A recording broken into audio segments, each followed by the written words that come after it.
Media ভয়েসমেলে স্বাগত।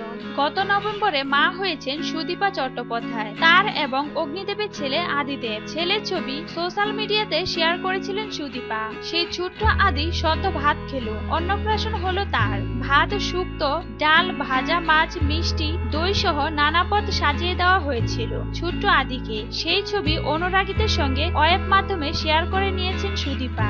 বিশেষ দিনে পাঞ্জাবিতে ছেলেকে সাজিয়েছিলেন তিনি। ছেলেকে কোলে নিয়ে ছবি শেয়ার করলেন অগ্নিদেব। টলি মহলের বহু তারকা উপস্থিত ছিলেন এই অনুষ্ঠানে। ছেলের নাম আদিদেব রাখার পেছনে ছোট্ট ঘটনা রয়েছে। সুদীপা শেয়ার করেছিলেন সন্ধেবেলা ছেলের জন্ম।